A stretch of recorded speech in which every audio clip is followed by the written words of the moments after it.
Hello, John. Yes. Hi, George. Hi, how are you? Not bad. A few communications glitches this morning. We just switched over from Verizon DSL to a cable internet service, and of course it didn't work for a while, but now we're good to go. Oh, that's good. Yeah, I remember you were having trouble with your Verizon service. Yeah, Verizon sucks! But so we'll see if the cable people are any better. Yeah, well, doesn't Verizon offer like fiber optic all the way to the house? Yeah, we get TV from. No, actually, we don't get TV from them. Yeah, you probably don't get fiber optic out in Garrison, though. No, it's like in the city. No, it's the phone is okay, but the DSL would just slow to a crawl sometime, and they would insist that there was nothing wrong, and there was something wrong. It would affect our whole region. Yeah, and, they wouldn't fix it. Well, they would fix it maybe after a couple of days, so it drove us crazy. No, that's no good. That's no good. I mean, it's like saying, well, we're really sorry you're not going to have electricity for the next few days, but we're working on it. Yeah, it is disconcerting how panic-stricken I am when I can't get on the stupid internet that I waste so much time on. Oh, yeah, I've gotten that way too. Or when I'm traveling, you go into a hotel room and you find out they actually don't have high-speed internet. I used to enjoy traveling because it would get me away from email and the internet, and now I'm like you. I have to plug in wherever I go, and I feel really naked if I can't plug in. What's also annoying is, the best, most expensive hotels are the ones that tend to charge extra for a wireless internet connection. Yeah. I mean, I'd rather have them charge me, say, well, if you want to turn on the television, that'll cost $9.95 a day. Oh, not me, because I'm a television junkie. Oh, I never use I hardly ever even turn it on. I'd be happy to pay for the TV if I wanted to use it and then get the internet for free, but... George, I'm not surprised that you're one of those no TV snobs. Oh, no, that's not true at all. I definitely watch TV, but I don't watch it much when I'm traveling. Oh, okay. Yeah. It's funny, because I watch it even more. First thing I do is I flip on TV to CNN or Sports Channel or something. Yeah. When I go to a hotel. Yeah. To combat the empty feeling of loneliness I have inside, George. Yeah. Well, I guess I do that with my internet connection. Same thing. Yeah. I was just in Baltimore. George? Are you there? Yeah. Oh, sorry. I thought you were disconnected. I said I was just in Baltimore, and then everything went blank. Yeah. Oh, were you actually trying to give us a recreation of the blankness by No, Baltimore's beautiful. God, I hadn't been there for many years, but Baltimore in late April, wow. I was just in Washington last week. And, what day were you there? I was I went down to Virginia and I stopped in Washington on the way back. And I was in Washington on Wednesday, I think. Yeah, that's when I was there. Wednesday. I had to do a radio interview for the book. And that's going well, I take it. Yeah. A lot of we've had some good reviews, and just starting that was the first small leg of the book tour, and I wanted to mention I got an email from one of our viewers who was asking when I was going to be in Boston, and then I wrote back and told him, but then his email, I got a bounce message saying that his email was jammed up. But anyway, in case anyone out there wants to come to any of these 10 Most Beautiful Experiments events, I posted the schedule on my website, so it's a very modest tour, as you can imagine.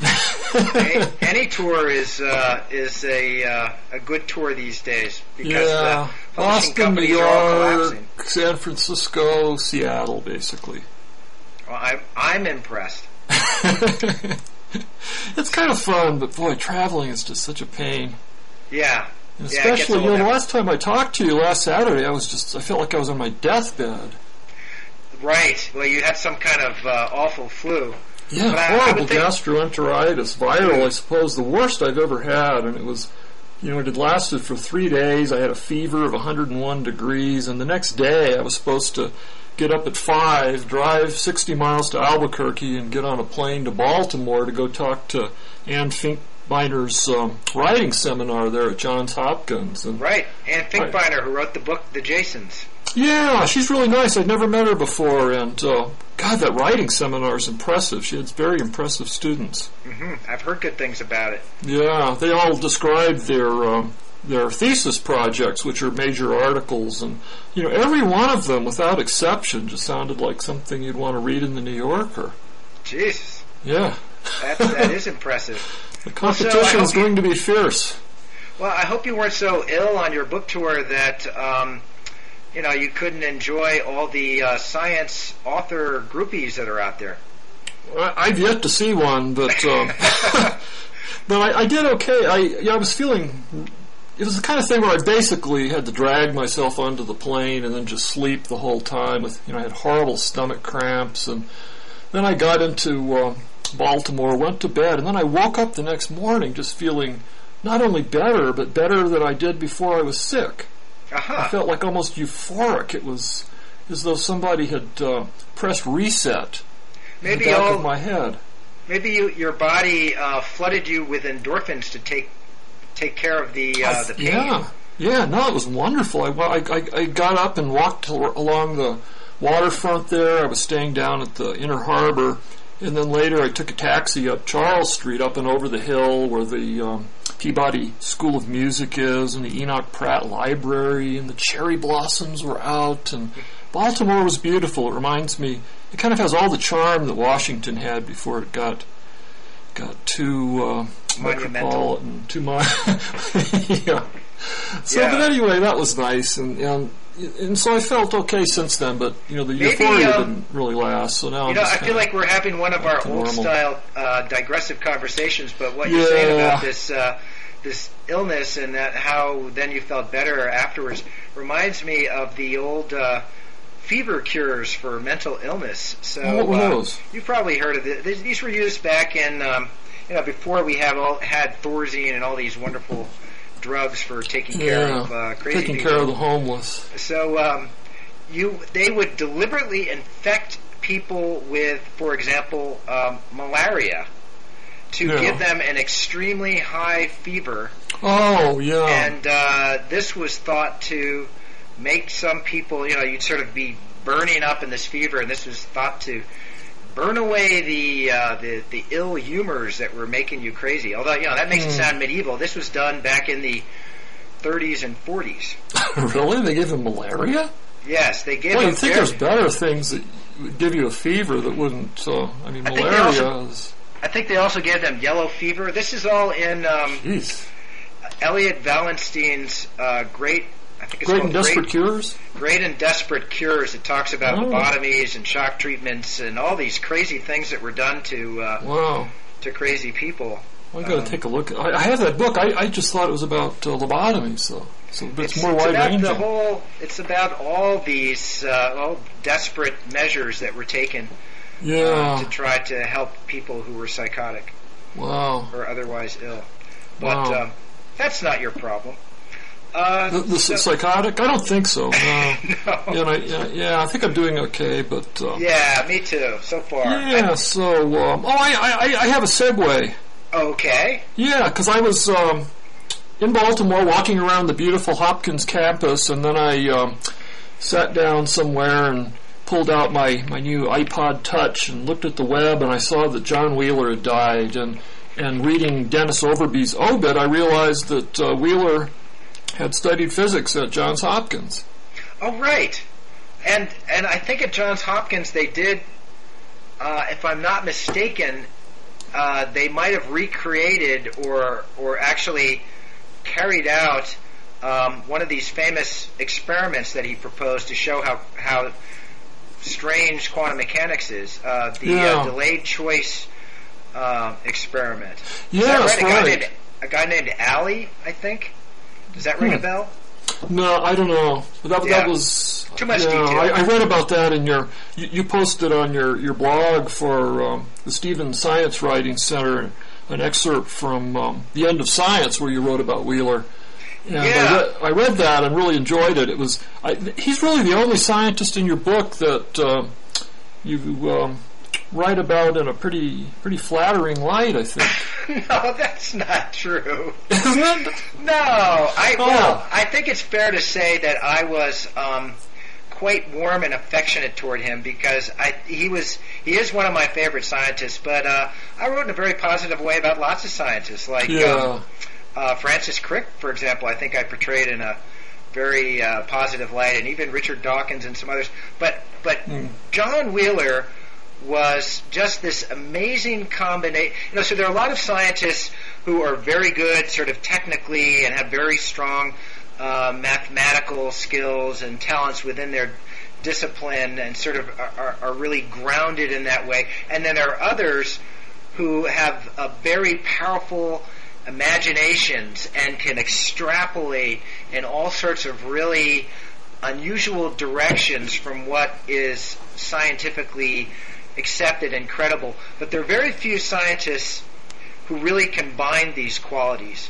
Yeah. And Wheeler was just this amazing combination of those, of that really hard-nosed ability in physics, together with this incredibly and sort of poetic imagination that that took him in some directions that turned out to be really fruitful for later scientists. Yeah. In all sorts of ways. So he was the first person to really start taking black holes seriously. So black holes were thought to be, by Einstein, for example, a kind of embarrassment, a flaw in relativity, something that where the theory breaks down. Yeah, so that singularity. It's a it's singularity. really, it happens all the time. It's just like dividing by zero, right? Yeah. Yeah. But then Wheeler said, maybe we should take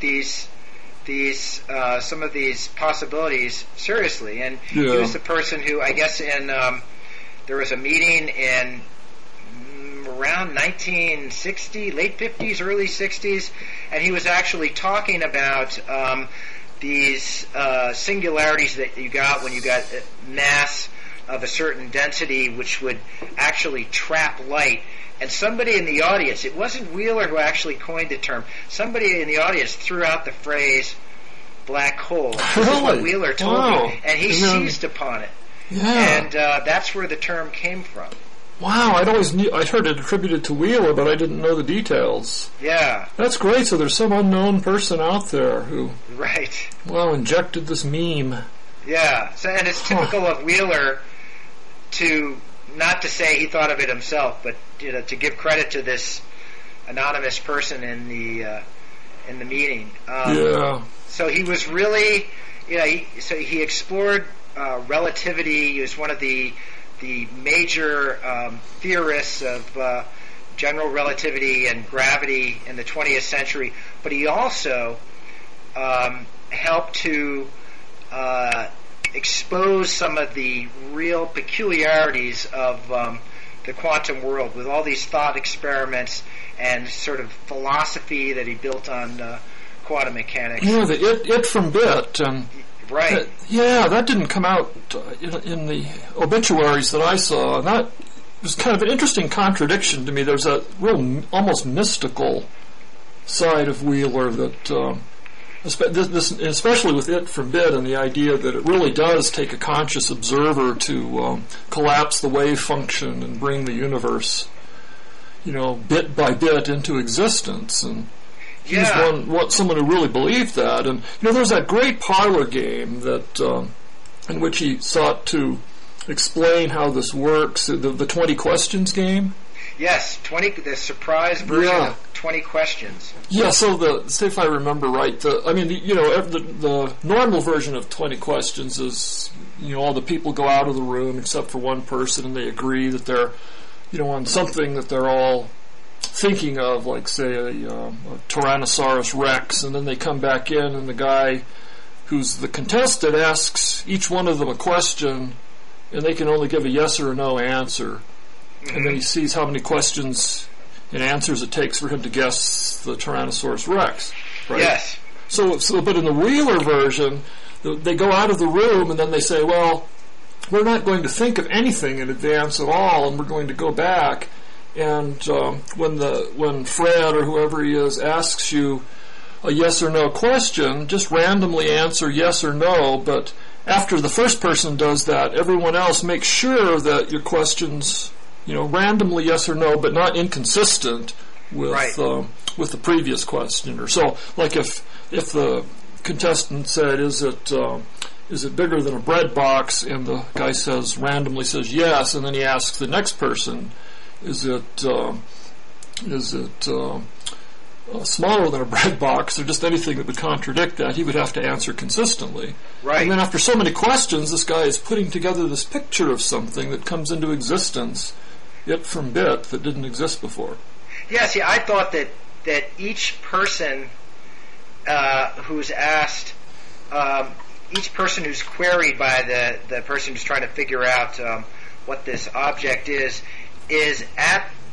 only after being asked the question thinks of something. Yeah. So he's got to think of something that's consistent with all the answers that have been given previously. So you could do it that way, yeah. Yeah. But you wouldn't necessarily have to. But the point of it is that this object, the reality, is defined by the questions that we put to it, and in some sense it doesn't even exist, and this was the key point for Wheeler, it doesn't even exist until you ask those questions. Yeah. So this comes out of the famous two-slit experiment in quantum mechanics, where depending on how you arrange the experiment, you can either get an electron or photons, which are particles of light, to act like particles, or to act like waves, which create an interference pattern on the other side of this panel with the slits in it. Yeah.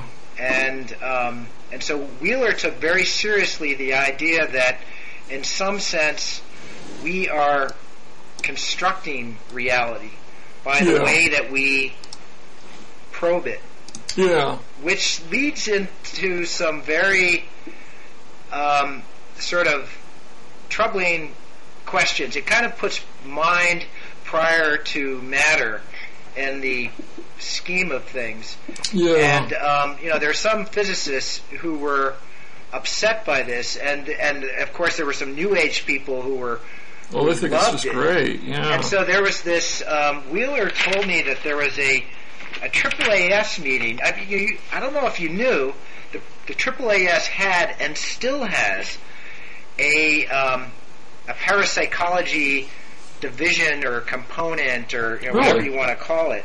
Wow. And at the annual AAAS meeting in, let's see, when was it? It must have been around 1970 or so. In the early 1980s, Wheeler, they had a program on parapsychology, and they put Wheeler on this panel, and he didn't realize until he got there that he was with these other people, and he was outraged and denounced all the other people who were into telekinesis and clairvoyance and all this kind of stuff. Yeah. But his own theories kind of were pointing in that sort of direction. Mm-hmm. Yeah.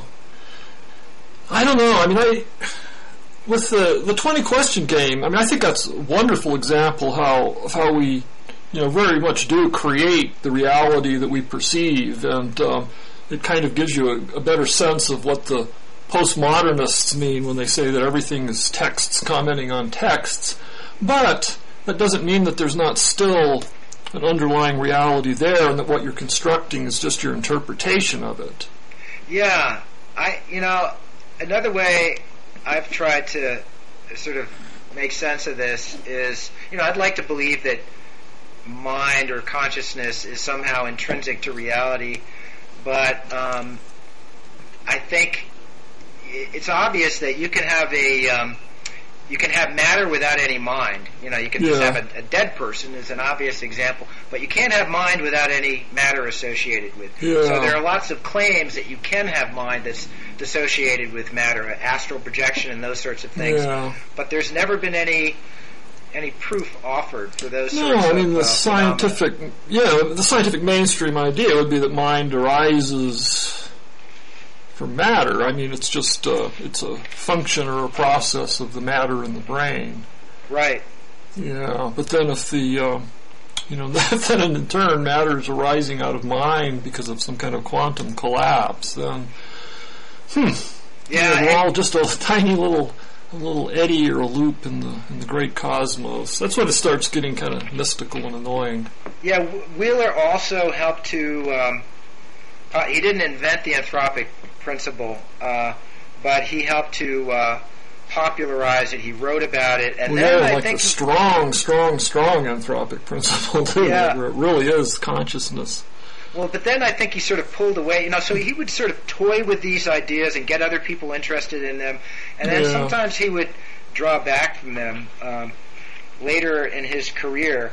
Yeah. But when I spoke to him, so I interviewed him in 1991 at Princeton. He was still at Princeton. Okay. He was. I think he had a joint appointment at Princeton and Texas then.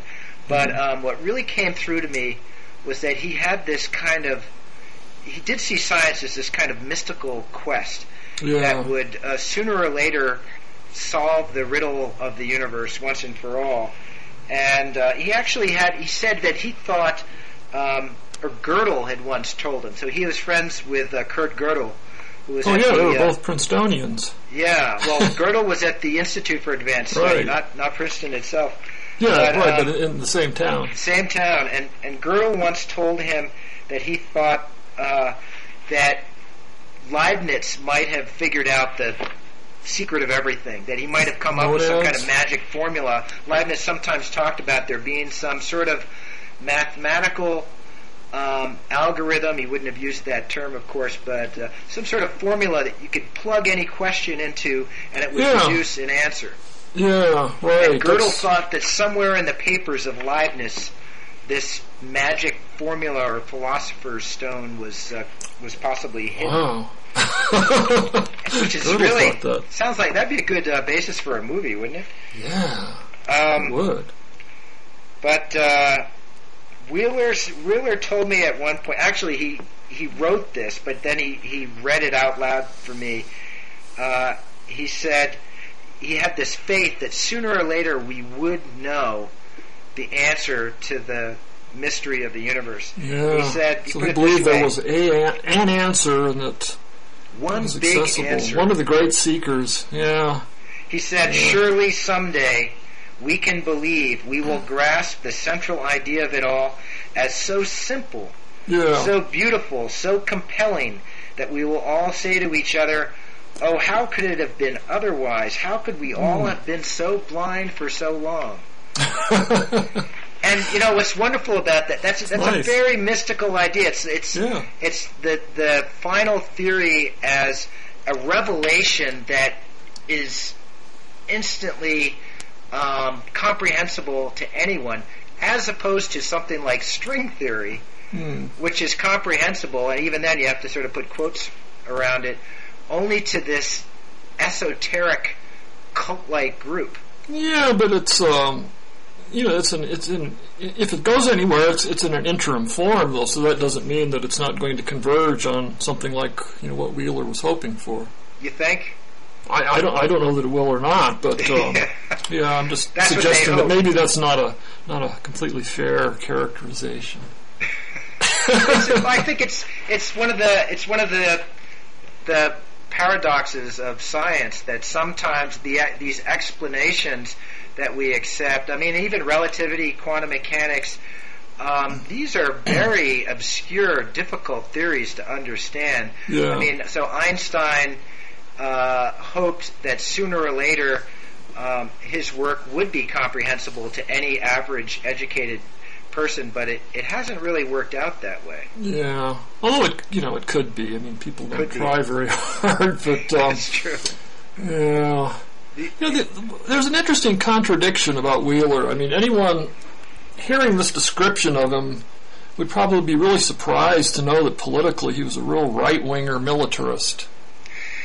Yeah, I think it was just almost a Well, actually, it's not true of I was going to say a generational thing, but there were certainly others in his generation who became adamantly opposed to nuclear weapons. Well, you like Hans Bethe. Hans Bethe is a good example. Even Oppenheimer seemed horrified by what he'd done. Wheeler never expressed any regret. He not only he wasn't part of the Los Alamos group, but he did contribute to the Manhattan Project, and he also contributed a lot to the hydrogen bomb. Yeah, no, it's true. And I never met Wheeler, but I interviewed Val Telegdi, the late great Valentine Telegdi, who was this wonderfully acerbic Hungarian experimental physicist who was kind of one of the runners-up in the in doing the experiment, proving that the weak nuclear force violates conservation of parity. Yes. But I was interviewing Telegdi years ago when I was writing my biography of Murray Gell-Mann, and the subject of John Wheeler came up, and I just found my notes on that. And we were actually talking about the Jasons at that time, this group of physicists that Anne Finkbeiner wrote about, who got involved in military research. But so Telegdi says, Wheeler was a great warmonger. He liked bombs like boys like firecrackers.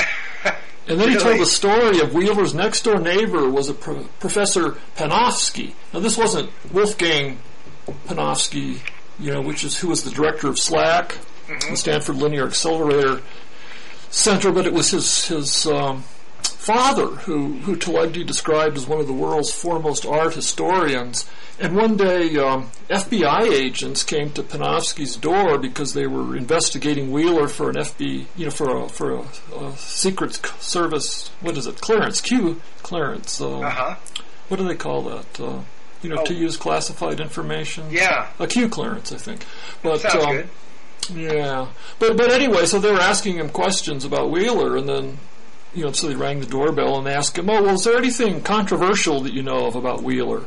And Panofsky's reply was, controversial? I'm controversial. Wheeler's a mass murderer. Oh, God. Really? Jeez. That's pretty strong. Well, I was going to say warmonger was a strong term, but mass murderer takes it up a notch. Yeah, and Telegdi wasn't exactly, this, kind of... Mass murderer is a little strong. I mean, I think so. He must have meant maybe potential or would-be mass murderer. Yeah. Would be, but that's what he said. So. Well, yeah, it's a little distressing for me to hear about. He told me that he was sort of pro-bomb, and I kind of almost wanted to move on to the next section because I liked him so much, and I guess I thought that anybody with such a fertile and this almost childlike, innocent imagination would have to be a good liberal and dove like me. Yeah, you think, yeah. I can't remember how much of his politics comes out, and he wrote that nice memoir, Geon something and Quantum Foam. He also, I think, wrote a book with the same title as I'm looking in my bookcase as Stu Kaufman's At Home in the. He did, yeah, that's right. At Home in the Universe. Yeah, slightly before. Yeah. Yeah, no, I actually remember I was with Stewart when he realized this, and Stewart was just thinking, oh God, what am I going to do? Wheeler's already used this title that he'd been this book that Stewart was writing that I was helping him with, and apparently he called up Wheeler and talked to him and said, well, I'm really sorry, but this book that I'm writing is going to come out after yours, but it's also called At Home in the Universe, and this is just basically what I've been calling the book for years, and it's such a great title, and I don't think I can possibly give it up. And then he said Wheeler was very magnanimous about it. Yeah, I don't think Wheeler's book got a lot of circulation, or I don't remember seeing it reviewed. No. I only got a copy when I guess when I was interviewing him. But I haven't read it. I've got to put in a plug for something that we've created on the website of the Center for Science Writings, this thing that I run at my school, Stevens Institute. So I've got, I've interviewed all these people over the years, including Wheeler and Hans Bethe and Stephen Jay Gould and Francis Crick, and so I am now applying for a grant, and even if I don't get the grant, I probably shouldn't say this, but I'm going to create this online archive. I've got, so all these things are on these little cassette tapes. Oh, yeah, those horrible little cassette tapes. And I've got them in a big box covered with dust, but they've held up amazingly well. Yeah. So this guy I work with, Suha Sridhar, is digitizing all the tapes. Oh, excellent. And we're going to put them all online with transcripts and all sorts of background material, including what I've written about these people. Well, that'll be great. We just started doing this, so I'll put a link on Blogging Heads. You got Wheeler up there, right? I put just a little clip of Wheeler talking about the It from Bit and where he got the idea, with a transcript of that. And we also have something from Chandrasekhar, the great Indian physicist who figured out in, I think it was the late 20s, early 30s, when he first did these calculations showing that above a certain mass, stars would collapse catastrophically and would become, this was some of the work that laid the foundation for neutron stars and then even later black holes. Yeah. And he was a remarkable figure too. So we've got a little clip of him actually yelling at me because he had something that happened now and then. That guy was so intense. I mean, talk about tightly wound. Oh, he really was. He wore these formal suits, had this very formal way of talking, and I interviewed him when he had just finished writing a book about Newton, and he basically went through Newton's Principia and redid all of Newton's theorems, sort of line by line, recalculated them, tried to reconstruct them given what he knew, and then he'd go back and look at how Newton had done it, and he said that in every case, almost every case, Newton's way of doing it was superior. So he became convinced that Newton was not only the greatest scientist who'd ever lived, but was one of the 5 or 6 greatest creative minds in human history, along with people like, who did he mention, Michelangelo or Bach or Shakespeare. He said you have to go outside of science to find comparable figures. Wow, and that's all in this book? This is what he told me in this interview. And the problem was I made the mistake of saying in the interview that I'm writing this profile of you and it's going to be 2 pages long, and Chandra sort of looked at me absolutely appalled and said, "You're going to write about Newton in 2 pages? Do you think you can describe the Sistine Chapel in 2 pages? And get out of here right now!" And I'm like, "You Philistine! What are you talking about, man? I came here all the way from New York. I'm not leaving." And there was this PR person there, and she was like trying to calm him down, and eventually he did calm down. And of course, I put this all into the profile that I wrote for Scientific American. Well, you have to. I mean, that's great stuff. Yeah. And did you hear from him after that? Yes, I did. I sent him the piece. I'd promised I'd let him look at it, not with any veto power, but you so gave that it to he him in could, advance? fact check and so forth. Wow. Oh, hi, Mark. I'm actually on a TV show, so I'll talk to you later. That was a workman who was doing something for Susie. Good. But his name's Mark? Yes, his name is Mark. That's right. I guess I used that. All right, so where was I? Chandrasekhar. God, I totally lost my train of thought. Chandrasekhar, you said it, which kind of surprises me. You said you sent the manuscript of the interview to him in advance. And I sent it to him, and I wrote it. I tried to really convey a sense of how the passionate commitment of this man to physics and to beauty. He saw physics as very like art or music or these other creative disciplines, and he was fiercely devoted to producing something as perfect as he could. And, I tried to convey that sense of him and said that was part of his being so sort of difficult, and even his reaction to me when I told him he'd only get 2 pages. Basically, he read the thing and he said, it's a total piece of crap, and I don't think you should publish it at all. And I said, I'm sorry, I'm going to publish it. And he said, do what you want. That was the last I heard of him, and he died about a year later. Wow.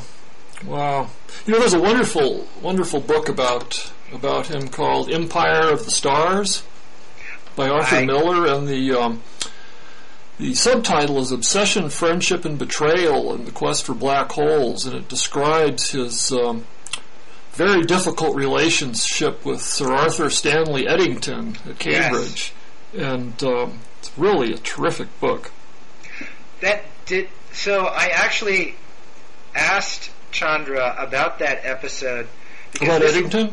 Yeah, so he was a young man, I think he was in his late 20s when he discovered the Chandrasekhar limit, what would happen to this really dramatic transformation, collapse that would occur when stars reach a certain mass. And Eddington said he publicly disparaged the work and said there had to be some error. And Chandra just kind of meekly accepted that. He didn't fight against it. Yeah, and he was apparently just crushed, right? Yeah, and he was only vindicated much later. He went on to other things. Yeah. I asked him, I said, did you hold that against Eddington? And he said he didn't, and that he just sort of accepted it as the way that science worked sometimes, and that he just did move on to other things, and he thought it was good that he stopped working on those problems and explored other ones. But my sense is that there was some sort of big, deep wound there. Yeah, that's definitely Miller's thesis in the book. I was just looking at a review I wrote of the book to remind me what it's about. Yeah. But Eddington, he dismissed Chandra's theory as stellar buffoonery. Oh my God! Wow. That's a wonderfully British put down.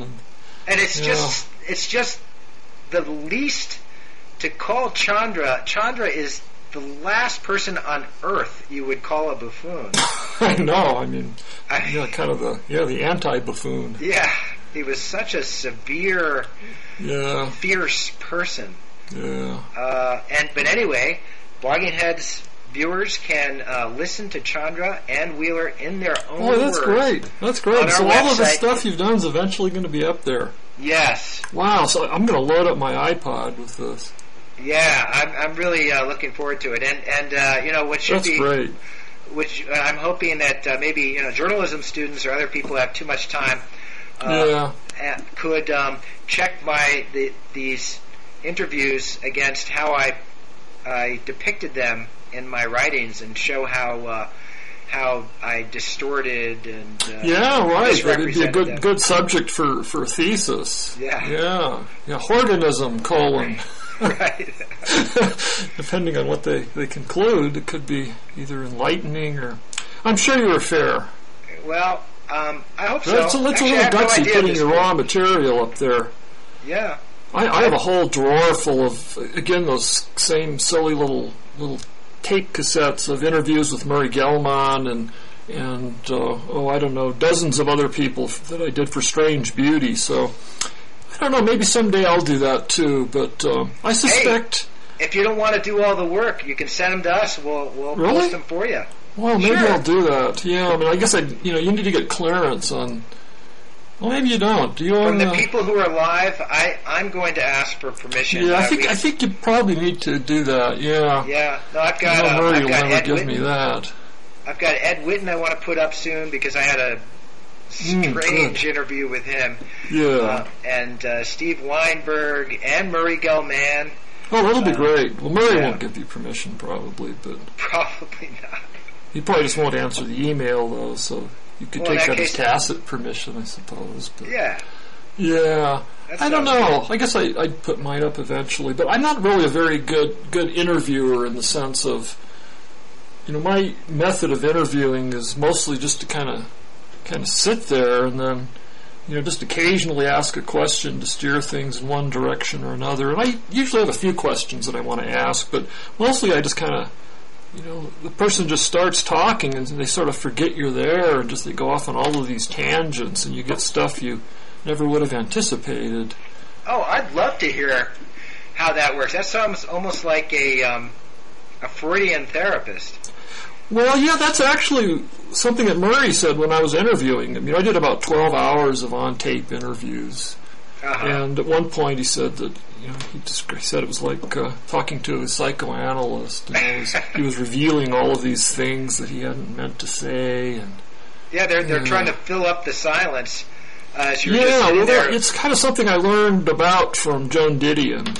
Because I remember she wrote that. She said that she was so shy that whenever she did an interview, she would just kind of sit there and not be able to think of anything to say, and then her subject would get so nervous that they would blurt out something just to kind of fill the air. And I remember when I read that, I thought, oh, good, because that's kind of what I'm doing, because I'm kind of an introvert. And that's interesting. I would really probably over-prepare. I would create these, I'd have a legal pad with me, and I'd usually have 2 pages of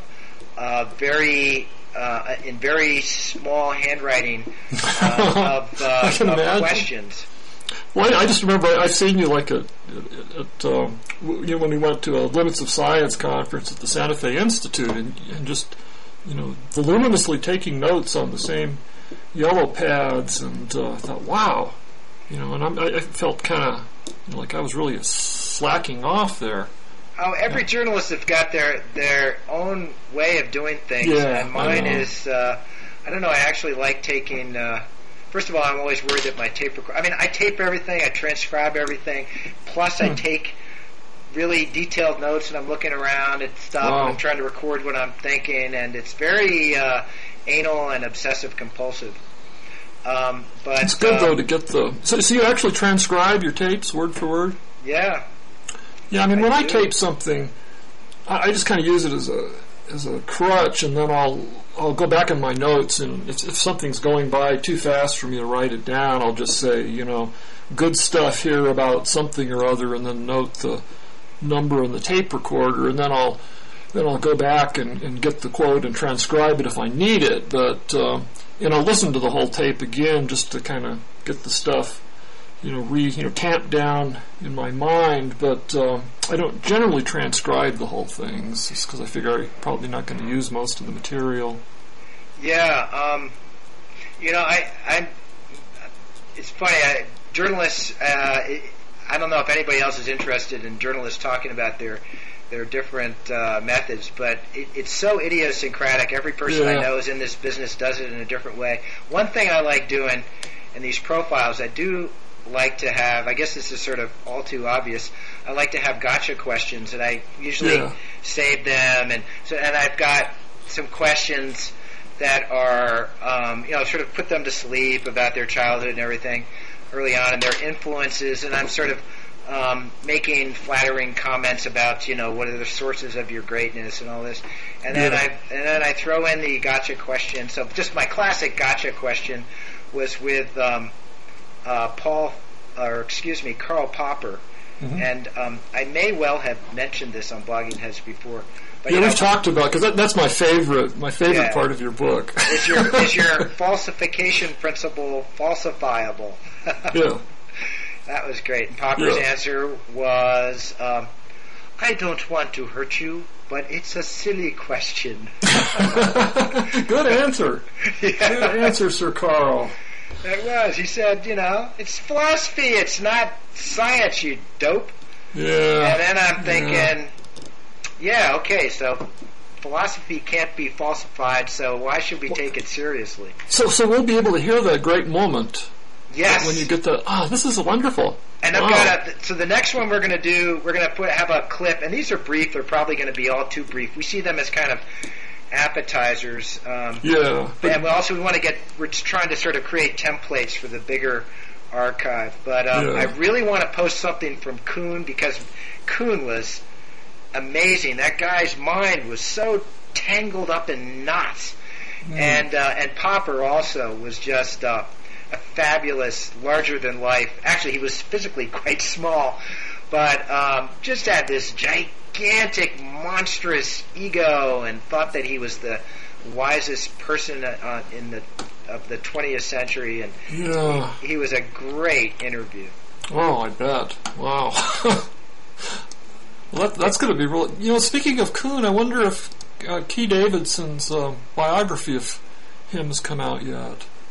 I think we would have heard by now. Yeah, I'm really looking forward to reading that. Yeah, me too. Kuhn was definitely a fascinating character, and he's one of those sort of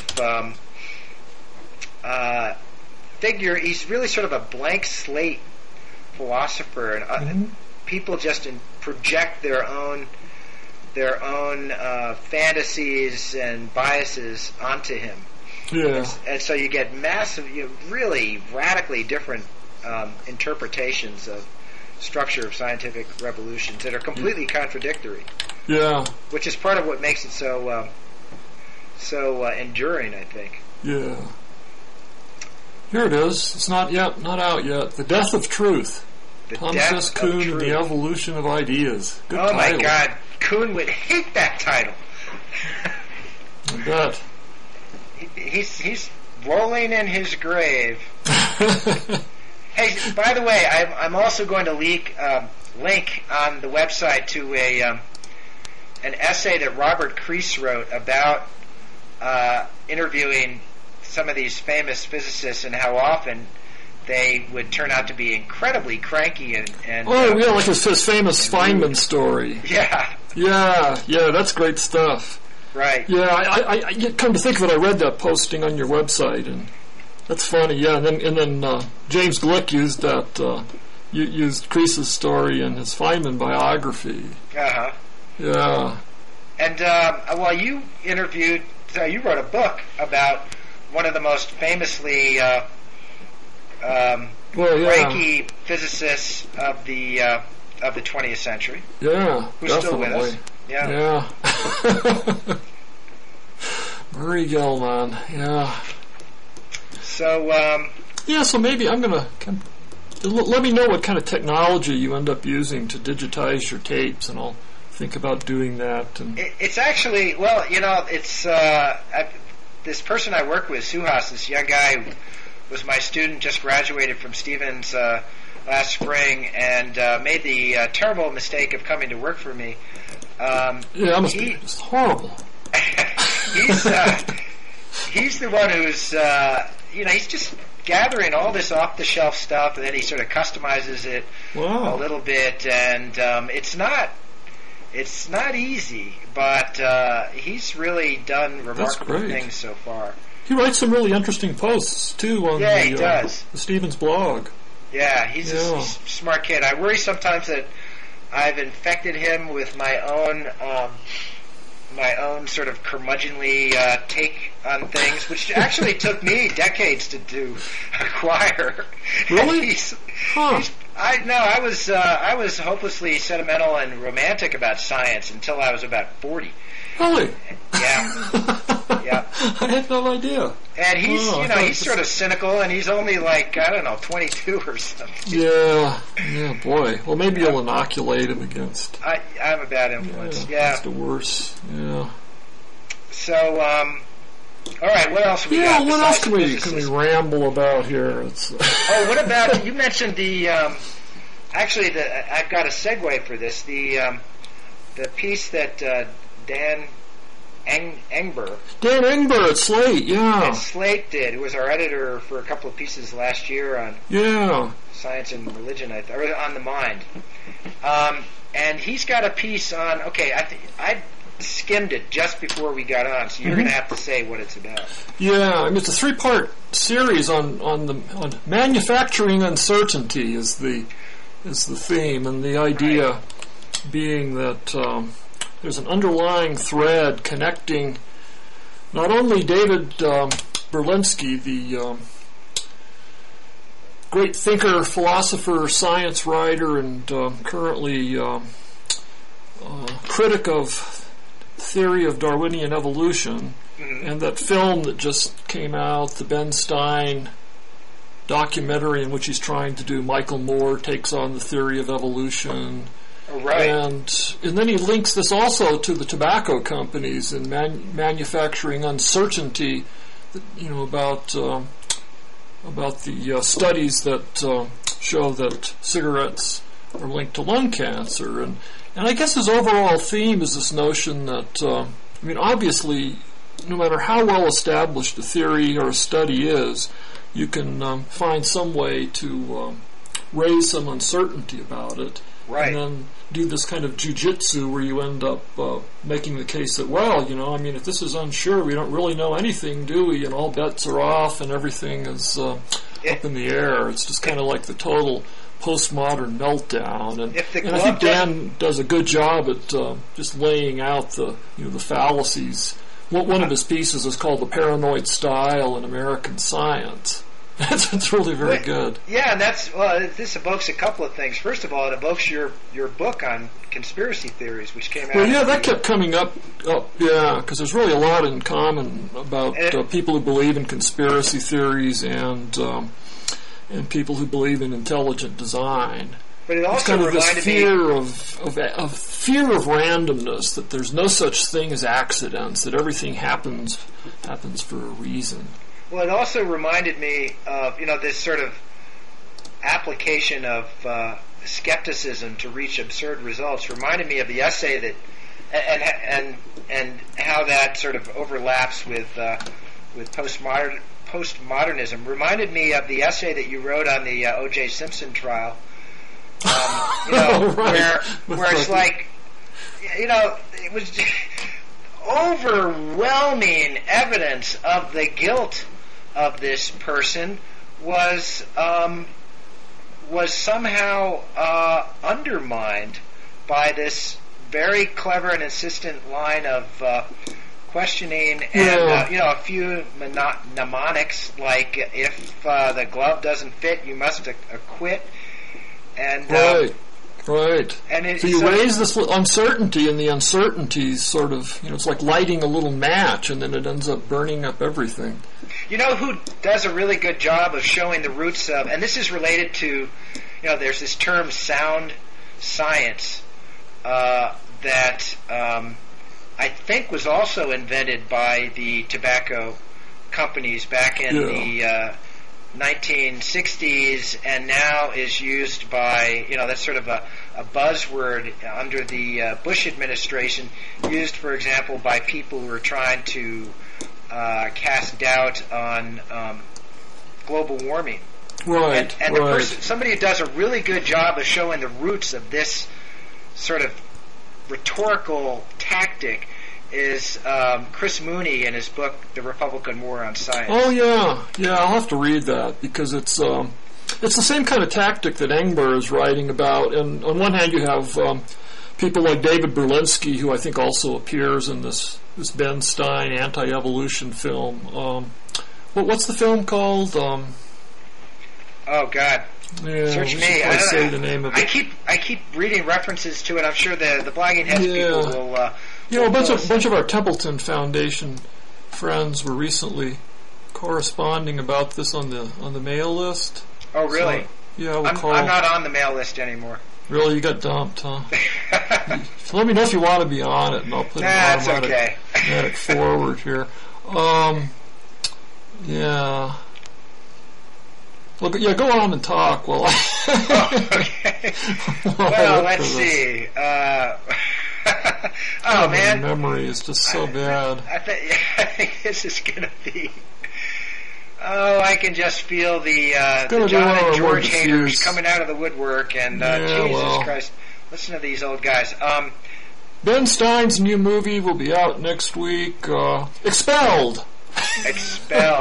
Expelled, and it's basically this conspiracy theory where, the evil scientists are promoting the false, rickety theory of evolution, and if anyone crosses them, their careers are ruined, and it's just, this absurd turning of the tables, and then this Ben Stein person trying to play Michael Moore as he goes around showing that the emperor has no clothes, and the thing that's interesting is we're getting these attacks from people like Ben Stein, and David Berlinski had that piece in Harper's this month, and basically not about evolution per se, but this idea of there's so much of what we know is uncertain, and I mean, of course that's true. I mean, it's a theme that fascinates me, how little we really know, and how rickety all of our knowledge and our whole view of reality is, and how it rests on some very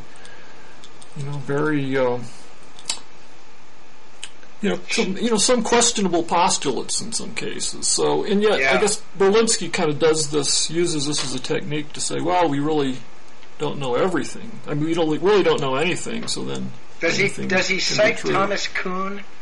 I think he probably does. Have you read any of Berlinski's stuff? I think I've really been trippy. Forced to read him a few times over the years, but for some reason Ron Rosenbaum, the magazine writer, just thinks Berlinski's just this brilliant, brave person. Well, I don't know, maybe I should check him out. I think there are a lot of interesting things you can say about the limits of natural selection and explaining biological phenomena. But it doesn't mean that, therefore it's wrong. And well, you know that by working with Stu Kaufman. So there are lots of people. Stu Kaufman, complexity theorist. Lynn Margulis has also talked about the limits of conventional evolutionary theory, the new synthesis. I mean, there are lots of people who point out some of these failures of explanation of the theory. I mean, one of the big mysteries is how life began in the first place. And even speciation is sometimes not understood all that well. And you've got big outstanding questions like group selection. It's just that, it's with intelligent design, it's the alternative is so pathetically inadequate. Well, I mean, all these criticisms are within the context of how do we refine the theory and demonstrate the difference between science and dogma, and that even something as successful as the modern evolutionary synthesis is still modifiable, and there's like some information theoretic analyses that claim to show that random mutation, even with the sieve of selection, wouldn't have had enough time to come up with the kind of complexity it's come up with. And then you have people like Kaufman who say, maybe that's true, but maybe it's while the mutations are blind, that maybe they're not entirely random. Maybe there's some structure to the mutations that come out of some sort of laws of complexity, or some kind of correlations, and that's all within the Darwinian synthesis. It's just kind of changing the engine of variation a little bit. One thing I've got to say though, in Ben Stein's defense, it's not in his defense so much as a critique of the way he's been treated by some critics. So I've read a couple of responses to his essay that are that strike me as being a little bit sort of along the lines of striking down the heretic. And it's but are you talking about Berlinski or Stein? It's actually Stein or Berlinski. I haven't read. Well, I don't like it when scientists sort of harumph and say how dare you to people who are challenging some kind of sacred tenets, and that's what they begin to sound like of modern science. I mean, the way I deal with this as a teacher, I know that there's some teachers who say, teach evolution and science in the classroom and leave all the religious crap outside. Those are two different things. I actually like the phrase teach the controversy, even though I think George Bush has used it. I want my students to, let's bring it all out into the open and have the scientific theories compete with religious theories or alternative explanations Yeah. for life or whatever, and made the best explanation win. Yeah, but I think a lot of times the harumphing of the scientist comes when you have someone who's just engaging in what amounts to sophistry. Yeah. Which is kind of the case with, I think, some of these Berlinski essays. And Right. Reading Engbar's piece, I clicked over to a profile of Berlinski that Ron Rosenbaum had written in the New York Observer. Yes. Way back in 1998. I'd forgotten this all went back that far. But they're having this conversation about evolution in the end, and then and Rosenbaum says to Berlinski, it says, I mentioned to Mr. Berlinski my sense that the exigencies of evolutionary psychology, mere survival of the fittest, could not account for the creation of the mind of Vladimir Nabokov, say, an incandescent plenitude of a work like Pale Fire. And then Berlinski replies, yeah, he said, that's just an unutterable mystery. I have nothing intelligent to say about it except that I'm glad it occurred. God, it sounds like a circle jerk. But I probably shouldn't have used that phrase. Yeah, but this idea that they're saying, well, how can evolution, randomness and sieved by selection, natural selection, how could that possibly give rise to a mind like Vladimir Nabokov and to novels like Pale Fire and Lolita, and it just seems to so completely befuddle the issue and miss the point. Yeah. No one's saying that you can somehow predict the existence of Pale Fire from the the twists and turns of evolution, but what they're saying is you can evolve a brain. Well, and once you evolve a brain, and a brain that goes through life, and that every second, the brain is shaped by some kind of experience, or a binary decision that brings your life down Avenue A instead of Avenue B, and over time, the brain, putting together this, rich inner world, this combination of experience and of how your circuitry happened to pan out when your brain was formed, and of course that's going to give rise to all kinds of, just amazing creative writing, music, symphonies. It's also going to give rise to a lot of crap, but it's the really good stuff that survives, and then we marvel at how this could ever have happened. Well, this might sound a little too reductive to some people, but Sartre once said, and I'm going to be paraphrasing somewhat here, that basically all his philosophy was aimed at getting more sexual partners. So, well, yeah, that's the evolutionary, psychology explanation for everything. That's right. Yeah, right. It's Nabokov. That's the origins of culture. Male performers. It's getting laid more. Yeah. There's just something going on here with when you have people, these real intellectuals, not religious people at all, like Berlinski, Ron Rosenbaum, and I guess, Ben Stein, who, seem to have found this niche of trying to undermine evolution.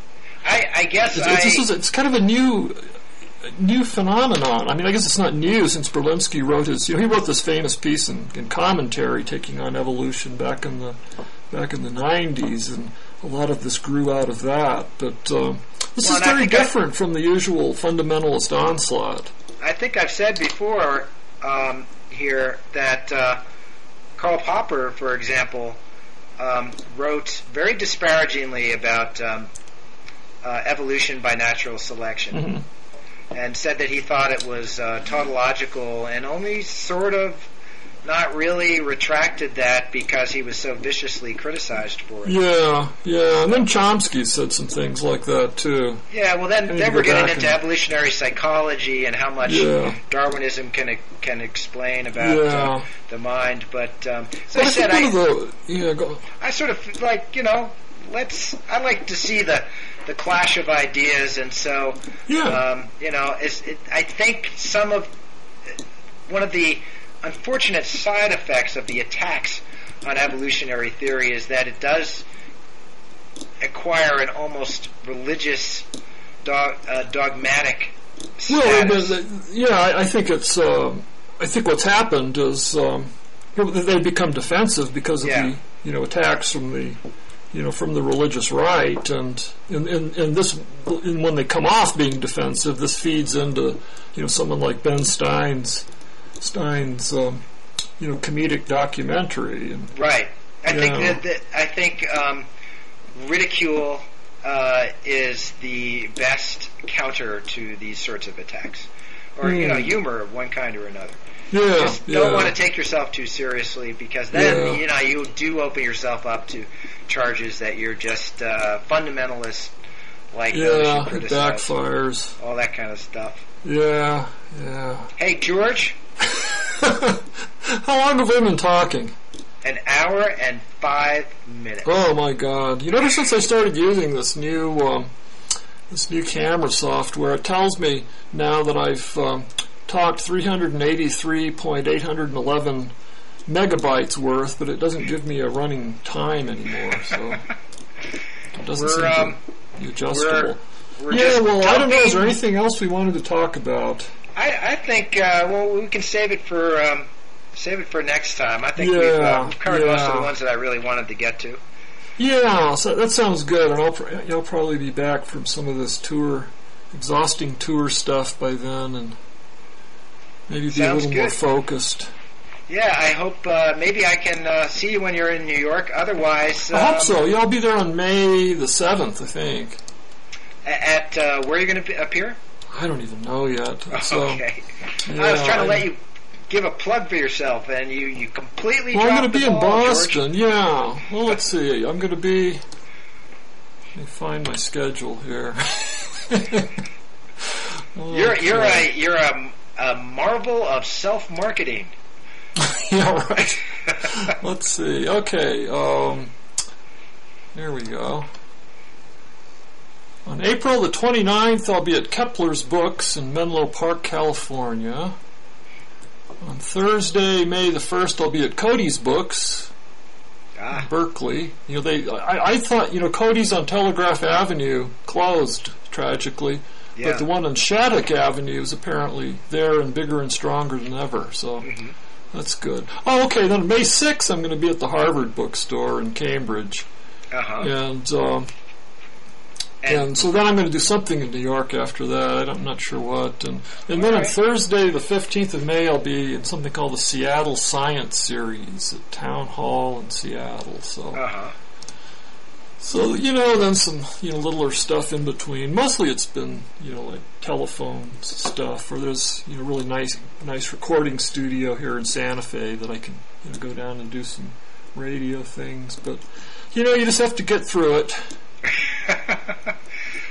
The tedium of the big time author. It is fun, but it's just creates a lot of stress that I don't normally experience. Yeah, I can see you're not like one of these glitzy glamour type authors like Martin Amis, who love jetting around the world and meeting all their adoring fans. Yeah, somehow science writing doesn't seem to be revered in that way. No, unfortunately. Have you noticed that? Yeah. All right, man. Good. So, are there any forthcoming interviews you're going to be doing on Blogging Heads that we should know about? No. Okay, good. In short. So we may be back next week. Or? Yeah, let's stay in touch. We'll see let's see what happens. Yeah. Okay, sounds good, and I'm glad you got your connection to the world back, to your internet. Me too. Thank God. John. All right, talk to you soon, George. Goodbye.